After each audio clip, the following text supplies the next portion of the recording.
जय हिंद दोस्तों, त्यागी trading tips में आपका स्वागत है।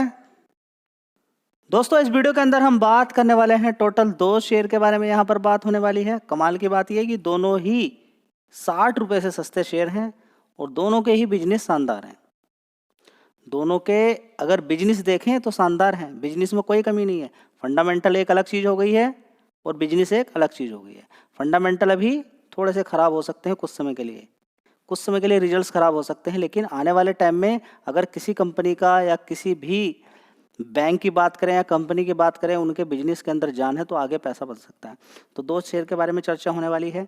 एक दूसरे शेयर के अंदर तो अपर सर्किट लग गया है क्योंकि कंपनी ने अभी हाल फिलहाल में एक नए बिजनेस के अंदर एंट्री करी है। तो दूसरे शेयर के बारे में चर्चा करेंगे। दूसरे से पहले वाले के बारे में चर्चा कर लेते हैं।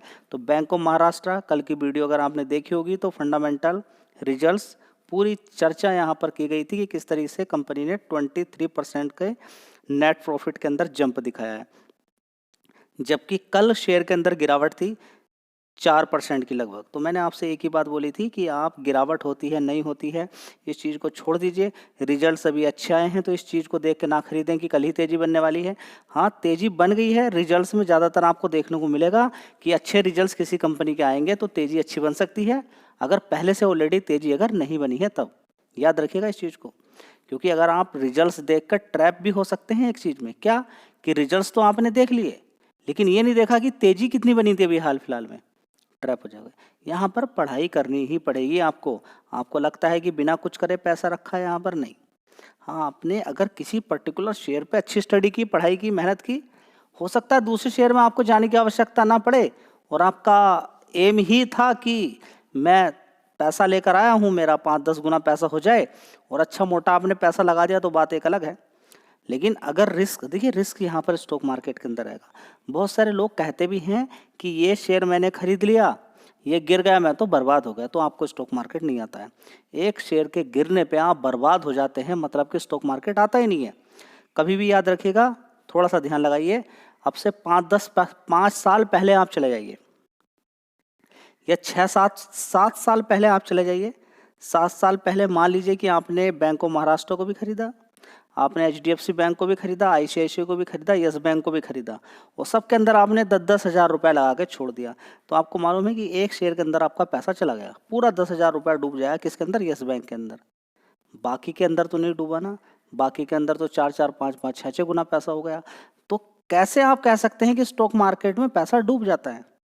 मैं बोलता हूँ कि अगर आप ध्यान से काम करें तो मान लीजिए कि आप 1 लाख रुपया लेकर आए हैं, 1 लाख का डबल कर लिया आपने मेहनत करके, बड़ा दिमाग लगा के अच्छी अच्छी कंपनियों से पैसा निकाला, कभी 20%, कभी 25%, कभी 30%, इस तरह से निकाल के आपने पैसा डबल कर लिया। जो लेकर आए उसको निकाल लीजिए, झंझट ही खत्म है, झंझट ही खत्म हो जाएगी। कोई रिस्क रहेगा? देखिए, स्टॉक मार्केट में रिस्क भरा पड़ा है। आप चाहें तो कितना बड़ा रिस्क ले लें, आप चाहें तो 5 मिनट में या 10 मिनट में या आधे घंटे के रिस्क में सारे पैसे का भी रिस्क ले सकते हैं, और एक दिन के अंदर भी आप रिस्क ले सकते हैं। मार्जिन से मार दिया आपने, आपके पास 1 लाख रुपया था, 4 लाख, 3-4 लाख, 4 लाख का आपको मार्जिन मिल गया, 5 लाख का आपको माल मार दिया आपने। 10% शेयर सेम डे नीचे गिर गया, नुकसान तो एक्चुअली आपको 10% का ही होना था, लेकिन बाकी का आपने मार्जिन ले लिया। आपका हो गया टोटल नुकसान 50% का, 50,000 रुपये आपके पास रह गया टोटल, जबकि 90,000 रह जाता आपका। तो रिस्क तो भरा पड़ा है, कितना ही ले लो आप, जितना चाहे। कॉल पुट के अंदर सारा पैसा, वो 50,000 भी नहीं बचेगा। एक्सपायरी के दिन अगर कुछ उल्टा पुल्टा कर दिया तो 5 पैसे की वैल्ययो हो जाएगी। कुछ समझ में भी आ रहा है, नहीं आ रहा है आपको? ठीक है, चलिए बैंक ऑफ महाराष्ट्र की बात करें। चर्चा हुई 7-8%, अच्छी खासी तेज़ी यहाँ पर देखने को मिली है। यहाँ पर आप देख सकते हैं इसने टॉप बनाया यहाँ पर, और ये देख सकते हैं यहाँ पर जो पैसा बना है लगभग 7-8% के रिटर्न इसने बना के दे दिए हैं कल से लेकर अभी तक। मार्केट कैप एक बार देख लीजिए, 45,000 करोड़ का मार्केट कैप है। फंडामेंटल में कोई कमी नहीं है, और थोड़ा सा देखना चाहें तो 5 साल का चार्ट पैटर्न एक बार देखिएगा। 5 साल का चार्ट पैटर्न में 428% के रिटर्न इसने दे दिए हैं। नीचे की साइड में कभी 16-17 रुपये के आसपास होता था, 16 रुपये से सारे बैंक भागे, यही भाग गया 63 रुपये। फिर नीचे की साइड में फिर गिरावट, फिर तेज़ी बनती है। 6 महीने का चार्ट पैटर्न आप देखेंगे तो देखिए 1 पैसा यहाँ पर भी इसने बना के दे दिया 24-25% के रिटर्न, फिर 11-12% के रिटर्न यहाँ से लेके यहाँ तक बना के दे दिए। तो पैसा तो खूब बन रहा है, अभी भी बन रहा है, आगे भी बन सकता है, लेकिन सारा खेल शेयर के अंदर क्या जानते हैं, शेयर के बारे में क्या जानते हैं। चलिए सबसे पहले देखिए यहाँ पर कि अच्छा खासा यहाँ पर इंक्रीमेंट देखने को मिला है। बैंक ऑफ महाराष्ट्र देखिए यहाँ पर प्रॉफिट राइज हुआ है 23%, 1633 करोड़। चलिए एक बार फिर दोबारा से देख लेते हैं रिजल्ट्स को। स्टार्टिंग में ही डिस्क्लेमर आपको दे दिया जाता है कि खरीदने बेचने की राय इस चैनल पर नहीं दी जाती है, एक एजुकेशन पर्पज से वीडियो बनाई जाती है ताकि आपका ज्ञान बढ़े और इधर उधर आपको भटकना ना पड़े, आप अपने से ही डिसीजन ले सकें। 1 साल पहले देखेंगे सितंबर क्वार्टर की बात करें, बैंक ऑफ महाराष्ट्र की 6017 करोड़ का रेवेन्यू था। उसके बाद देखते हैं 6325 करोड़, उसके बाद 6731 करोड़, उसके बाद 7054 करोड़, अभी देखेंगे 7128 करोड़। ठीक है, चलिए अब यहाँ पर देखते हैं नेट प्रॉफिट को कंपनी के 1669 करोड़ का, उससे पहले 1504 करोड़, उससे पहले 1502 करोड़, उससे पहले 1412 करोड़, उससे पहले 1333 करोड़। तो इस शेयर के बारे में पहली बार नहीं, नंबर्स ऑफ टाइम मैंने आपको बताया है कि शेयर के प्राइस के अकॉर्डिंग ओवरऑल मिला के देखते हैं तो ठीक ही फंडामेंटल है। गिरावट अगर मिलती है तो अच्छा ही है, अभी तेजी बनी तो और थोड़ा रुक सकते हैं क्योंकि अभी अच्छी खासी तेजी बन गई है, तो रुक जाने में ही फायदा है जी। रिजल्ट्स तो अच्छे आए हैं, देखिए रिजल्ट्स अच्छे हैं, उसका इम्पैक्ट भी आपको देखने को मिल गया है। ग्रोस एनपीए 1.72% है, नेट एनपीए 0.18% है। ठीक है, तो रिजल्ट्स में दम है, कंपनी के अच्छे रिजल्ट्स हैं, रिजल्ट्स कोई ख़राब नहीं बोलेंगे। दोस्तों अगली कंपनी है ओला इलेक्ट्रिक मोबिलिटी लिमिटेड। कभी 160 रुपये का शेयर गिर के 40 रुपये, 40 से फिर 70 रुपये, 70 से फिर 49 रुपये, 48 रुपये कल मार दिया, 48 रुपये से आज फिर तेज़ी बन गई है, तो बड़ा ही वॉलेटिलिटी देखने को मिली। देखिए 48 रुपये 90 पैसे तक पहुंच गया था, नीचे आप देखेंगे 48 रुपये 84 पैसे। तो यहीं से अगर देखते हैं कैलकुलेशन करके कल के लो के अकॉर्डिंग तो 7-8% के रिटर्न बन गए, लेकिन आपके लिए तो कुछ नहीं होंगे। 8-9% के रिटर्न होते हैं, कुछ नहीं होते, आपको अच्छे नहीं लगेंगे रिटर्न, आप कहेंगे नहीं बेकार ही रिटर्न है। लेकिन जिनके पास बहुत मोटा पैसा होता है उनके लिए तो अच्छी बात है। लेकिन आप में से बहुत लोग पसंद करते हैं कि 7-6% आपको मिल जाए साल का, बैंक में 1 लाख की एफडी करिए, 6000-7000 मिल जाए तो आप खुश हैं, कोई दिक्कत आपको नहीं है। लेकिन स्टॉक मार्केट में बड़ी दिक्कत है, डेली खोल खोल के देखेंगे भाग नहीं रहा है, भाग नहीं रहा है। 1 साल तक अगर उधर होल्ड कर सकते हैं तो यही समझ के काम कर लीजिए कि एफडी कर दी। देखिए माइंड को अगर आप ऐसे ही तैरने देंगे तो माइंड आपका बहुत बुरा हाल कर देगा। देखिए इसको अपने बस में रखिए, इसको समझाइए, समझाने का तरीका, इसको अगर डोज नहीं दिया आपने सही समय में तो आपसे कहेगा कॉल पुट खेल, ये पैसा डबल 4 गुना 5 गुना हो जाएगा, ये कर ले वो कर ले, मार्जिन से मार ले और सब कुछ छोड़ कॉल पुट खेल। ये बार बार आपसे कहेगा कहाँ पैसा बन रहा है, तो नुकसान में है, पिछले 1 साल से नुकसान में बैठा हुआ है, और आपको 1 महीना बोलेगा, एक्साइटेड करेगा मन आपका ये, और आपको कॉल पुट में धकेल देगा। धकेलने के बाद वो कम से कम 5-10% गिरा हुआ था, मान लेता हूँ 20% गिरा हुआ था, 80% बचा हुआ था ना, वहाँ मैं बोलता हूँ 50% भी गिर गया, 50% बचा हुआ था, लेकिन 1 महीने कॉल पुट खेलने के बाद तो कुछ बचा ही नहीं, सब कुछ खत्म कर लिया। समझ बात आ रही है? तो पैसा ऐसा नहीं कि आंख बंद करके आपको कमाना है। देखिए एक न्यूज़ निकल कर आई है ओला इलेक्ट्रिक मोबिलिटी की, अगर बात करते हैं तो 3 कंपनियां हैं जिन्होंने इसका 50% का मार्केट शेयर कभी होता था। तो बात करें टीवीएस की, बजाज ऑटो की और एथर की, इन सब ने मिलकर इसका मार्केट कैप खा लिया है।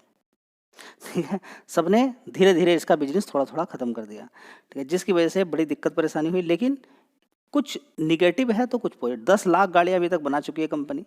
बात यही है कि जब कॉम्पिटिटर बढ़िया आ जाता है तो फिर बिजनेस गिर जाता है, इसमें कोई बड़ी अलग से कोई बात नहीं है।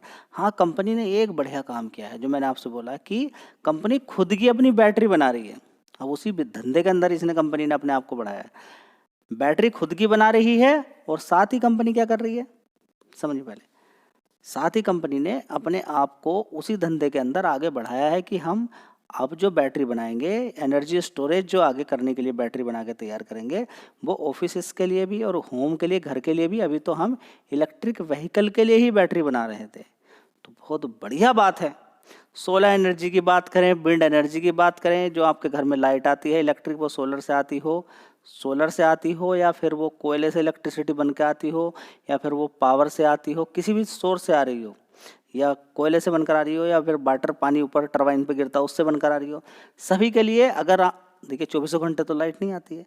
गांव की अगर बात करते हैं तो शहर में हमेशा ज़्यादातर आती रहती है।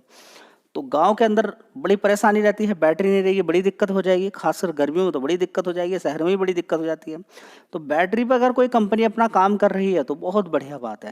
तो ये कंपनी उसी पर काम कर रही है, तो बहुत अच्छी बात यहाँ पर देखने को मिल रही है। घर घर में अब बैटरी पहुँच चुकी है, ये कंपनी भी अगर उसमें करेगी तो सबसे बड़ा बेनिफिट तो इसको इसी चीज़ का मिल जाएगा कि क्या, ये कंपनी अच्छा वहाँ पर बिजनेस कर पाएगी, किसके अंदर, इलेक्ट्रिक व्हीकल के अंदर भी, और साथ में आगे का भी इसने बिजनेस बढ़ा लिया। तो कंपनी ने जो स्टेप लिया है इसकी वजह से देखिए इसके अंदर अपर सर्किट लग गया, क्योंकि ये अभी थोड़ा सा अलग वाला बिजनेस यहाँ पर देखने को मिल रहा है। ठीक है, तो बैटरी वाले की वजह से ही मैंने, और दूसरी बात कंपनी ने जो मोटर बना के तैयार किया है वो मोटर के अंदर बिल्कुल भी किसी तरह का बात करें तो रेयर अर्थ मैग्नेट की रिक्वायरमेंट उसके अंदर नहीं है, वैसे ही रेयर अर्थ फ्री मैग्नेट वाला मोटर इसने बना के तैयार कर दिया। ठीक है, तो 2-3 स्टेप्स हैं जो अच्छे लिए गए हैं। अब आगे देखते हैं कि कॉम्पिटिटर की वजह से गड़बड़ रहता है मामला या कंपनी अपने आप को आगे सुधार करेगी। तो ओला इलेक्ट्रिक की अगर बात यहाँ पर करते हैं तो देखेंगे सबसे पहले न्यूज़ यहाँ पर देखेंगे, अक्टूबर के अंदर Ola electric set enter the energy storage market new product called Ola Shakti. क्या नाम रखा है इसका, ओला शक्ति के नाम से न्यू सेगमेंट के अंदर एंट्री ली है। तो न्यू एनर्जी प्रोडक्ट का नाम क्या है, ओला शक्ति। ठीक है, ओला इलेक्ट्रिक एक्सपेंड अपना बिजनेस को बढ़ा रही है बियॉन्ड इलेक्ट्रिक व्हीकल, यानी कि इलेक्ट्रिक व्हीकल के अलावा ये company new energy product Ola Shakti which is expected to be a battery energy storage system. क्या हो सकता है, battery energy system for home and business. ठीक है, अब आगे देखते हैं, पूरी इतनी ज़्यादा लाइन यहाँ पर देखने को मिली है कि वो एक एनर्जी सेक्टर के अंदर जाने वाले हैं, और अनुमान यही लगाया जा रहा है कि ये एनर्जी सेक्टर आने वाले टाइम में काफ़ी बूस्ट कर सकता है, और इसका एक कहें तो बहुत बड़ा आने वाले टाइम में स्कोप है। ठीक है, तो बात करें कंपनी तो अपना जो बैटरी बनाती है 4680 के नाम से, ठीक है, उसी का यहाँ पर अगर देखें तो आगे की तरफ आगे कंपनी इसमें बढ़ती हुई जा रही है। ये चीज़ें मीडिया रिपोर्ट के अकॉर्डिंग ही निकल कर आ रही हैं। Ola electric is likely to enter the energy storage market, और यहाँ पर देखेंगे एक्सपेक्टेड टू रीच, देखिए ये जो एनर्जी स्टोर वाला मार्केट है ये कितने पहुँचने वाला है, $30 मिलियन 2030 तक। तो इस वाले बिजनेस के अंदर कंपनी जाती हुई नज़र आ रही है, जिसकी वजह से शेयर के अंदर तेज़ी आपको देखने को मिली है। धन्यवाद।